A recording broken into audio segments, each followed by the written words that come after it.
Il est des jours de rêve où notre âme oppressée, là, c'est des mêmes lieux et du même horizon, sentant le monde trop étroit pour sa pensée, bat de l'aile comme un oiseau dans sa prison. Le monde n'a plus rien d'assez beau, d'assez vaste, pour le désir qu'elle a de fuir et de monter. Ni les bois inconnus que le grand vent dévaste, ni la grève où les flots reviennent se heurter, ni les champs radieux que dort un crépuscule et que frôle l'oiseau de son aile d'argent, ni la plaine fleurie et les monts où circulent l'air libre du matin des parfums émergents, ni le calme infini des mers et de l'espace, ni les fleuves au cœur profond et tourmenté, ni même le ciel bleu sans limite où passe l'aigle aux yeux vifs et pris d'air et d'immensité. Il n'est rien qui l'émeut, plus rien qui la captive. Un océan d'ennui bouillonne dans son sein. Elle voudrait partir vers quelque rive sauvage, aller s'abattre ainsi qu'un brusque essaim. Elle a soif d'inconnu, d'éternel, de voyage, soif de sainte splendeur, d'immortelle beauté. Elle voudrait, portant les rêves d'un autre âge, lancer sous d'autres cieux son cri de liberté. Sentant peser sur elle une obscure souffrance, et comme un frêle oiseau loin du nid, éperdue, elle pleure dans une vague souvenance le magique pays que ses yeux ont perdu.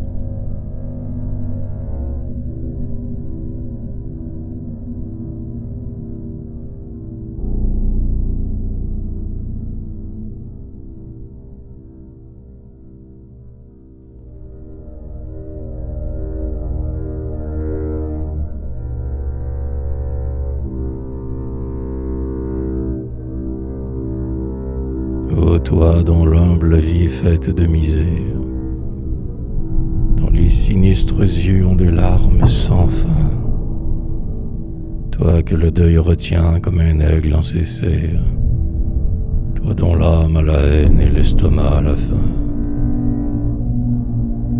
Homme de peine, infirme à la figure sombre, regards enténébrés où nul rayon ne luit,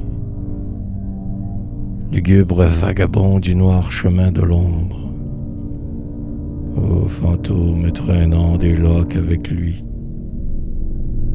lève ton front chargé des ombres de la terre, réveille ton esprit qui s'engouffre et qui dort, voici que le destin se montre salutaire, c'est l'heure où doit passer le rêve aux ailes d'or. Sèche tes pleurs. Tu peux pour un moment, pauvre homme, posséder tous les biens dont les ans t'ont sevré. Laisse tomber ton dur harnais, bête de somme, et repose un instant ton pauvre corps navré. Vois, le rêve a rempli ta table et ta chaumière, des trésors que tes yeux ont longtemps convoités. Tes enfants ont un front joyeux, plein de lumière, et l'air heureux de ceux que la vie a gâtés. Un palais brille au lieu de ta retraite noire. Vois ces créneaux fleuris sous le ciel flamboyé. La flamme emplit son âtre et la miche l'armoire. Et ta femme est joyeuse et belle en ton foyer. Ouvre les bras à la richesse qui t'inonde. Ouvre ton âme au fier amour qui vient vers toi. Sois heureux, car la joie immortelle est féconde, comme une douce amie habite sous ton toit.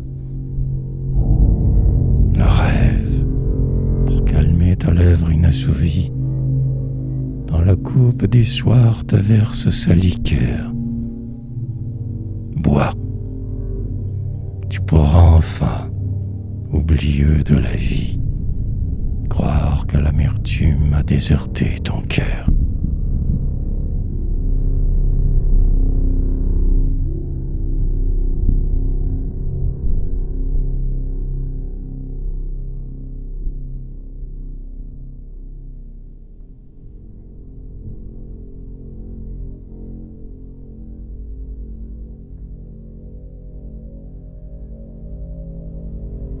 Jeune homme ou jeune fille à l'âme noble et fière, dont le cœur s'ouvre ainsi qu'un lys dans le matin. Esprit clair, dédaigneux de la tourbe grossière, jeunes yeux entr'ouverts sur un riant destin.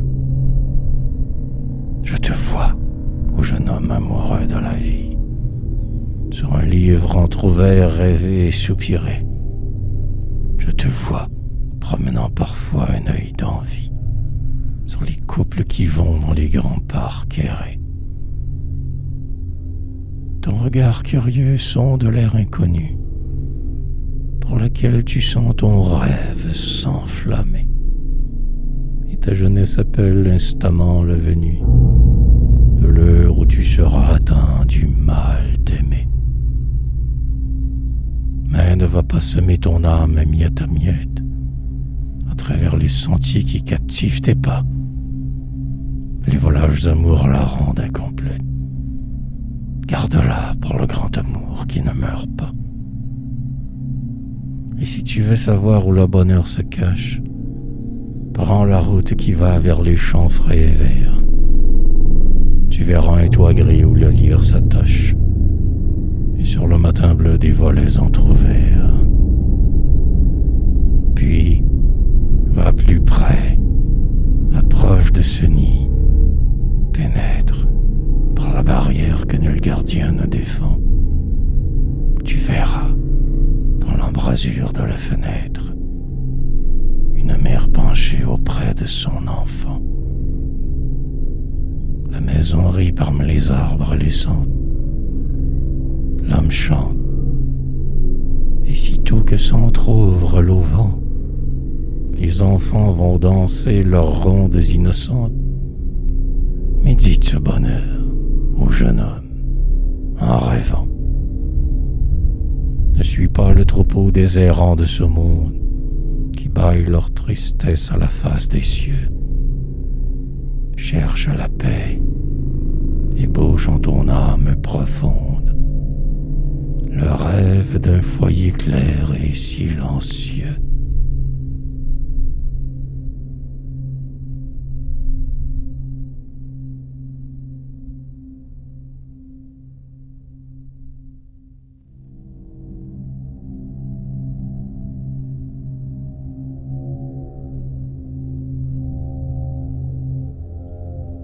Fille, disent les railleurs, fille du rêve inutile et des tâtonnements sous les cieux inconnus, fille des vagues désirs et du geste futile, des artistes, ces fous regards ingénus. Agissez, disent-ils, que votre jeune vie n'aille pas s'épuiser sur des objets lointains. Vite une fête où l'heure nous convie. Approchez-vous, humains, des terrestres festins. La terre tous les ans s'orne de fleurs nouvelles, et le travail joyeux parle à notre raison. Quand les matins sont gais, quand les heures sont belles, pourquoi donc regarder plus loin que l'horizon? J'admire, ô gai railleurs, vous dire votre verbe. J'admets votre raison, mais ne la comprends pas, car le ciel est profond, l'aube est rose et superbe, et le printemps en fleurs me livre ses appâts. Le mystère partout s'offre à l'esprit des hommes. La fleur fleurs et les serpents habitent le ravin. Dieu qui dans sa splendeur fit le monde où nous sommes, à côté du reptile a mis l'aigle divin. L'aigle, frère sauvage et muet du poète, assoiffé comme lui d'aube et d'immensité, qui délaissant la foule insensible et distraite, se cache dans son rêve et dans sa pauvreté. La pensée est un aigle amoureux du domaine que l'œil chercheur ne peut approfondir jamais. Et vous ne pourriez pas, railleur, dans l'âme humaine, éteindre le flambeau qu'allument les sommeils. Les poètes sont des rêveurs à l'âme fière, qui voudraient empêcher leurs rêves de monter. Ferait mieux d'arrêter l'eau pure en la rivière, ferait mieux d'empêcher les oiseaux de chanter. Et je veux, tous les jours de l'existence brève, célébrer, en marchant vers la blanche cité, le bonheur de mon âme ouverte sur le rêve et l'orgueil de mes yeux ouverts sur la beauté.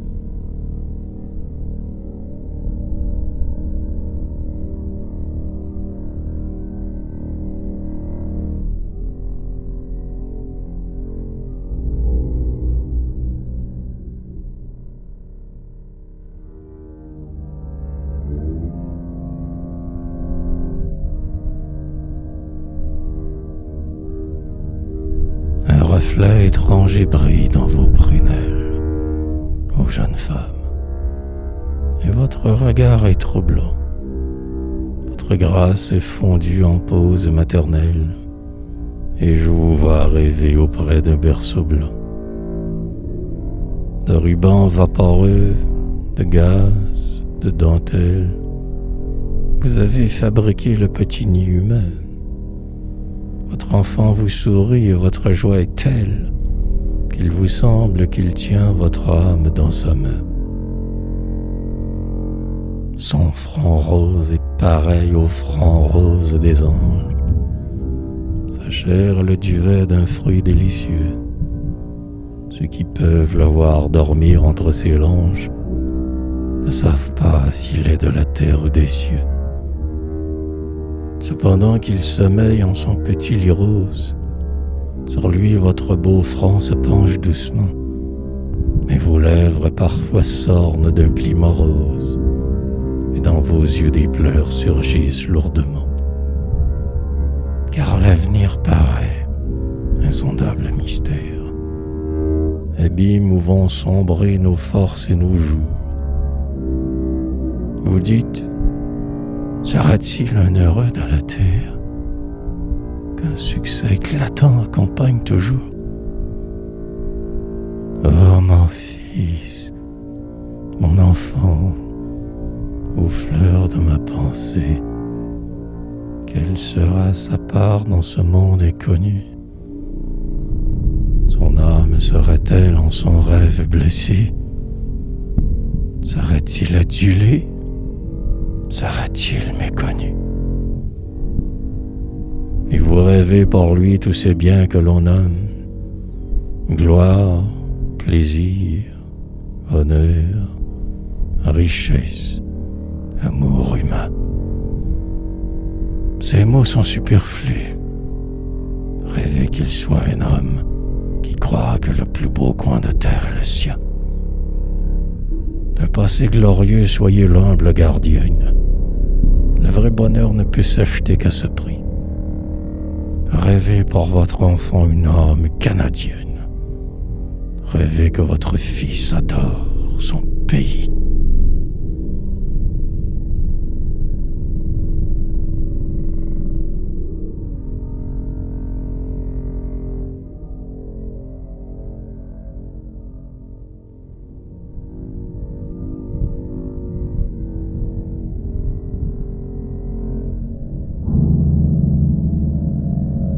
Quels seront, ô mon Dieu, les termes de nos rêves? Que deviendront là-haut nos gestes d'idéal? recherche du bien et la fuite du mal, toutes ces soifs d'azur qui n'ont jamais de trêve. Nos yeux enténébrés pourront-ils voir un jour les lointains infinis que notre rêve pleure? Verrons-nous, au-dessus de l'humaine demeure, la route qui conduit à votre clair séjour? Que faites-vous, Seigneur? Que faites-vous des rêves qui, composant pour nous le but essentiel, ont fait tordre nos bras suppliants vers le ciel et fait saigner nos cœurs comme feraient des glaives?